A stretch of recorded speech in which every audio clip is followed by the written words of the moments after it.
week 3 of the fantasy football season. Here's a few tight ends I looked at off the wire this week. The first tight end, Juwan Johnson of the New Orleans Saints. He's been arguably the number one option in the passing game right now for New Orleans the first 2 weeks of the season, and he's definitely produced some big numbers. Week 1 versus Arizona, 8 catches, 76 yards, 11 targets. And week 2 versus the Niners, 5 catches, 49 yards, a touchdown, 9 targets. Big numbers, 20 targets, first 2 games, over 15 PPR fantasy points here. And week 3, a good matchup in Seattle, where their defense has been generous to tight end so far in the early going. So Spencer Rattler, young quarterback. I always say young quarterback's best friend and security blanket is the tight end position. And Juwan Johnson, this is the last chance for owners to go out there and get him. Only available, like I said, in 56% of fantasy leagues, and he's going out there and making plays. Next tight end is a rookie, and another tight end that after this week most likely won't be available in under 50% of leagues is Harold Fannin Jr. of the Cleveland Browns. Him and Njoku, they running a lot of 2 tight end sets. Week 1, he had a better game of playing 55 snaps with a carry, 3 yards, 7 catches, 63 yards. And then week 2 with Baltimore, 5 catches, 48 yards on 5 targets. So week 3, another game.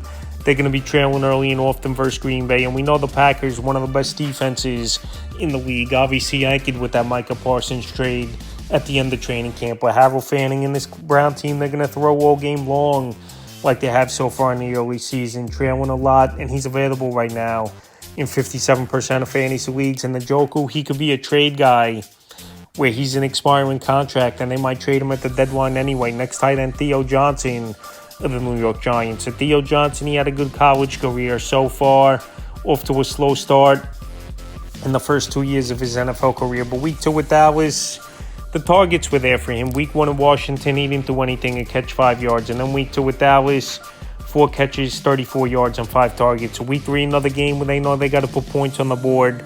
Kansas City coming to town here versus this New York Giant team. And Theo Johnson, like I said, he was a decent prospect in college, but it hasn't connected so far in New York. And at best, he would be the number 3 option in the passing game behind Neighbors and Wandell. But like I said, Johnson, he could go out there.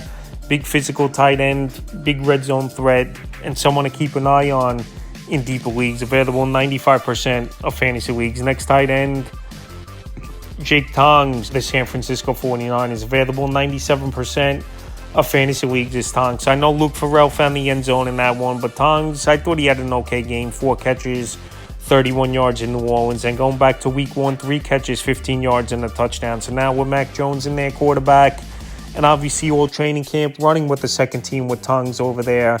These guys definitely have good rapport. San Francisco depleted, Kittle out 4 weeks.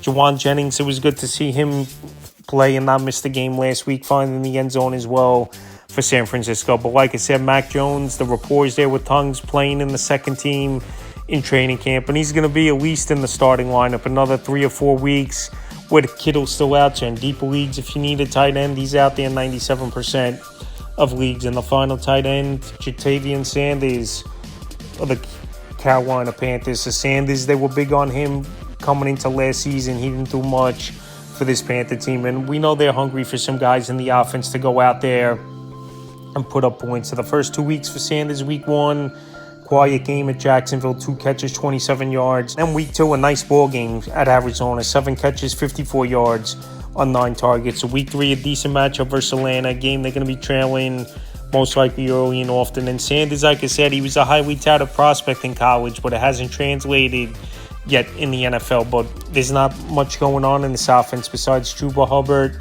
and McMillan and Hunter Renfrow starting to get it going. So Sanders, like I said, coming off a big target game, a pretty highly touted prospect in college. Maybe he could be a year 2 breakout, and he's an ad in deeper leagues, available 98% of fantasy leagues. That's a few tight ends I looked at off the wire for week 3 of the fantasy football season.